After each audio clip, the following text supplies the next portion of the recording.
देखो, national family health survey का जो 5th राउंड था उसका डेटा अभी-अभी सामने आया है, सेकंड फ़ेज़ का, ठीक है? 5th राउंड के सेकंड फ़ेज़ का डेटा अभी-अभी सामने आया है। फर्स्ट फ़ेज़ कंडक्ट किया गया था जून 2019 से लेकर जनवरी 2020 के बीच में, जिसका डेटा रिलीज़ किया गया था दिसंबर 2020 में। और ये जो है नेशनल फैमिली हेल्थ सर्वे का 5th राउंड का सेकंड फ़ेज़ था, जिसका कंडक्ट किया गया था जनवरी 2020 से लेकर अप्रैल 2021 तक, जिसका जो डेटा है वो अभी-अभी रिलीज़ किया गया है। इसमें कई सारे इम्प्रूवमेंट्स देखने को मिले हैं, जैसे कि टोटल फर्टिलिटी रेट जो होता है वो 2.0 हो गया है, ठीक है?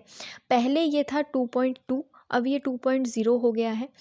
टोटल फर्टिलिटी रेट का मतलब होता है एक वुमेन जो है वो अपने पूरे लाइफ टाइम में एवरेज कितने बच्चे को जन्म देती है, ठीक है? तो टोटल फर्टिलिटी रेट जो है वो 2.0 हो गया है, जिसमें से अर्बन एरियाज़ में हुआ है 1.6 और रूरल एरियाज़ में 2.1, ठीक है? तो ये एक इम्प्रूवमेंट हुआ है। उसके बाद देखो, मॉडर्न कॉन्ट्रासेप्टिव्स का जो यूज़ है वो इंक्रीज़ हो गया है, ठीक है? कॉन्ट्रासेप्टिव्स यूज़ क्यों किए जाते हैं? ताकि पॉपुलेशन कंट्रोल हो सके, ठीक है? तो इसका जो है यूज़ इंक्रीज़ हुआ है। तो इससे ये पता चलता है कि इंडिया का जो पॉपुलेशन है उसको कंट्रोल करने की आम जनता भी बहुत कोशिश कर रही है, और जो कि एक बहुत ही अच्छा इम्प्रूवमेंट देखने को मिला है इस डेटा में, ठीक है? ये पहले था 53.5%, जो कि इस बार हो गया है 66.7%, मतलब बहुत ज़्यादा इम्प्रूवमेंट है कॉन्ट्रासेप्टिव्स के यूज़ का, ठीक है? उसके बाद एक सबसे अच्छी चीज़ देखने को ये मिली है कि इंडिया में 1020 वुमेन हो गए हैं पर 1000 मेन पे, ठीक है? मतलब औरतों की जो संख्या है वो मर्दों पे बढ़ गई है, ये पहली बार देखने को मिला है। समझ रहे हो? पहली बार देखने को मिला है कि औरतें जो है वो मर्दों को एक्सीड कर गई हैं, मतलब 1000 मेन पे 1020 वुमेन हो गई हैं अब। ये बहुत ही बढ़िया एक न्यूज़ है, ठीक है? बहुत ही अच्छी एक खबर है जो कि पहली बार देखने को मिली है। उसके बाद देखो, एनीमिक चिल्ड्रन और वुमेन बढ़ गए हैं, ये थोड़ी सी बुरी खबर है।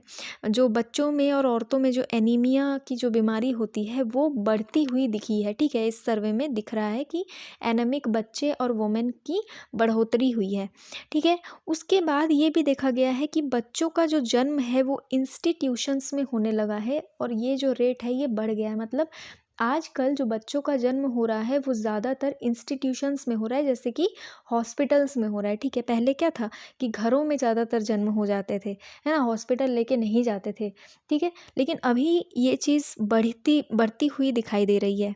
और थोड़ा-मोड़ा इंक्रीज़ नहीं हुआ है, इंस्टीट्यूशनल चाइल्ड बर्थ में इंक्रीज़ हुआ है 88% का, ठीक है? जो कि बहुत ज़्यादा है, और ये बहुत सेफ़ रहता है। आप घर पे अगर डिलीवरी करवाओगे तो उसमें कुछ भी हो सकता है, ठीक है? कई बार औरतों की जान भी चली जाती है क्योंकि उनको सही तरीके से ट्रीटमेंट नहीं मिलता है।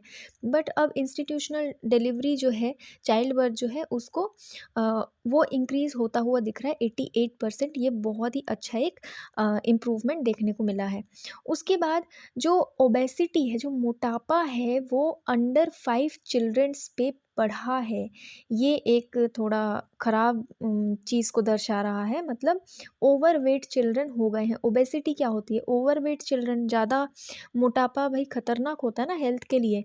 तो 5 साल से जो नीचे जो बच्चे हैं, ठीक है? उनमें ओवरवेट की जो प्रॉब्लम है वो थोड़ी बढ़ गई है, ठीक है? और ये इसका कारण जो एक्सपर्ट्स हैं उन्होंने बताया है कि उनकी फ़िज़िकल एक्टिविटी कम हुई है, और अनहेल्दी फूड हैबिट भी इसका कारण है। फ़िज़िकल एक्टिविटी कम हुई है, मतलब आजकल के बच्चों में खेलना-कूदना थोड़ा कम हो गया है। आपने भी देखा होगा, हमारे टाइम पे जब हम छोटे थे तब बच्चे कितना ज़्यादा खेलना-कूदना पसंद करते थे, हम कितना खेलते थे। बट आजकल के बच्चे या तो मोबाइल में या तो टीवी में ही टाइम पास करते हैं, ठीक है? अंडर 5 साल से कम एज के बच्चे अगर फ़िज़िकल एक्टिविटीज़ में भाग नहीं ले रहे हैं, खेल-कूद नहीं कर रहे हैं, तो मतलब सोचो दुनिया कितनी ज़्यादा बदल गई है, ठीक है? तो एक्सपर्ट्स ने बताया फ़िज़िकल एक्टिविटी में कमी और अनहेल्दी डाइट के कारण। अनहेल्दी डाइट क्या होता है? आजकल मम्मी-पापा जो खा रहे हैं वो थोड़ा-थोड़ा बच्चों को खिला देते हैं। मम्मी-पापा अगर पिज़्ज़ा खा रहे हैं तो पिज़्ज़ा में भरपूर चीज़ होता है, वो बच्चों को खिला दे रहे हैं, ठीक है? बर्गर खा रहे हैं, वो खिला दे रहे हैं। तो ये सब जो बाहर का जो खाना है ये थोड़ा अनहेल्दी होता है, इससे वेट बहुत ज़्यादा बढ़ता है, ठीक है? जंक फूड नहीं खाना चाहिए, बच्चों को तो बिल्कुल भी नहीं खिलाना चाहिए, लेकिन आजकल खा लेते हैं बच्चे, है ना? तो इस चीज़ के कारण भी एक्सपर्ट्स ने बताया है कि ये जो ओबेसिटी का जो प्रॉब्लम है ये बढ़ गया है। ठीक है, देखो जो सेक्स रेशियो मैंने आपको बताया 1020 वुमेन पर 1000 मैन पे, ये पूरे इंडिया का है। ठीक है, इसमें अलग अलग स्टेट यूटी का अलग अलग डेटा है, पर पूरे इंडिया का अगर साथ में देखा जाए तो इंक्रीज़ तो हुआ है। ये जो रिपोर्ट है ये रिलीज़ करता है यूनियन हेल्थ मिनिस्ट्री। ठीक है, ये इंडिया में पहली बार हुआ है कि सेक्स रेशियो में औरतों के फेवर में डेटा आया है। ठीक है, औरतों की जो संख्या है वो बढ़ती हुई दिखाई दी है। ये बहुत ही अच्छा, एक बहुत ही बढ़िया संकेत है। ठीक है, तो नेशनल फैमिली हेल्थ सर्वे में होता क्या है कि कुछ इंडिकेटर्स होते हैं जिन पर सर्वे किया जाता है, जैसे कि population, reproduction, child health, family welfare, nutrition, इन चीज़ों पे सर्वे किया जाता है और उसका डेटा निकाला जाता है।